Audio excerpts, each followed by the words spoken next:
Fala galera, tudo bem com vocês? Nessa aula eu vou ensinar como calcular a área de algumas figuras planas. Então a primeira delas é a área do quadrado. Bom, a área do quadrado é muito simples, você só precisa saber quanto mede um dos lados. Então sabendo disso, a área do quadrado ela pode ser dada como 8 metros vezes 8 metros. Logo nós teremos 64 metros quadrados. Então a unidade de medida para a área sempre vai ser em metros quadrados, centímetros quadrados, quilômetros quadrados, porque nós temos apenas duas dimensões. Agora, para calcular a área do retângulo, nós precisamos saber qual é a base e qual é a altura. Sabendo disso, nós teremos que a área é igual a 12 vezes 5. Então, a área do retângulo é igual a 12 vezes 5, 60 metros quadrados. Por que a medida do quadrado não é base e altura? Faz mais sentido a gente falar que a gente só tem lado, já que todos são iguais. Bom, a terceira figura é o paralelogramo. Para calcular a área de um paralelogramo, vocês precisam saber quanto mede a base e quanto mede a altura desse paralelogramo. Lembrando que a altura de uma figura, ela sempre vai ser perpendicular à base, ou seja, ela forma um ângulo de 90 graus com a base. Então não confundam, essa medida não é a altura.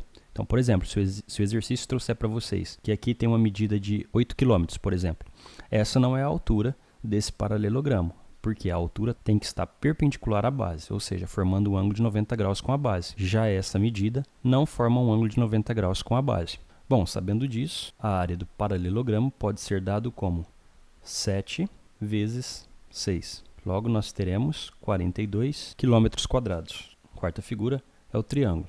Para calcular a área de um triângulo, você precisa saber quanto mede a base desse triângulo e quanto mede a altura desse triângulo. Novamente, essa altura tem que estar perpendicular à base, ou seja, formando um ângulo de 90 graus com a base.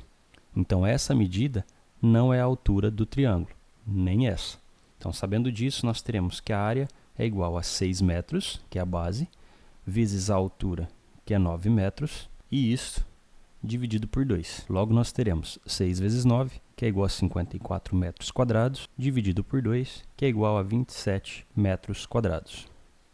Bom, a quinta figura é o losango, que é a imagem que está na bandeira do nosso país. Então, para calcular a área de um losango, você só precisa saber quanto mede a diagonal maior e quanto mede a diagonal menor. Então, vocês sabem que a diagonal ela é o segmento de reta que une dois vértices não consecutivos. Então, eu saio desse vértice e vou até outro vértice que não seja um que esteja do lado dele. Logo, o losango tem duas diagonais, uma maior e uma menor. A maior diagonal, nesse exemplo, ela mede 10 metros, porque eu tenho 5 metros desse lado mais 5 metros desse lado. A diagonal menor mede 6. Nós temos 3 aqui e 3 aqui.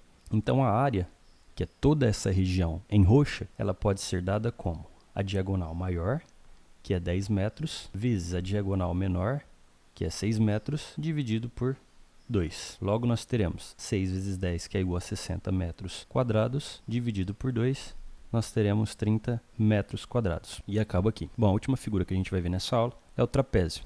E para calcular a área do trapézio, vocês vão precisar saber qual é a base maior desse trapézio, qual é a base menor e qual é a altura desse trapézio em relação à base. Lembrando que a altura forma um ângulo de 90 graus com a base. Então, por exemplo, se o exercício trouxer para você essa medida, não confundam, isso não é a altura. Ou essa medida, isso também não é a altura. Para calcular o perímetro, sim, você precisaria saber da medida de todos os lados. Mas para calcular a área, não, você vai precisar da altura. Então, a área do trapézio ela pode ser dada como a base maior, que é 8 metros, mais a base menor, que é 6 metros, vezes a altura, que é 5 metros. Tudo isso dividido por 2. Então, 8 mais 6 é igual a 14, vezes 5 metros, dividido por 2. Bom, 14 vezes 5 é igual a 70 metros quadrados. Dividido por 2, nós teremos 35 metros quadrados. E essa é a área desse trapézio nesse exemplo. Bom, pessoal, então é isso. Chegamos ao fim dessa aula. Eu espero que vocês tenham entendido. Um abraço e até a próxima.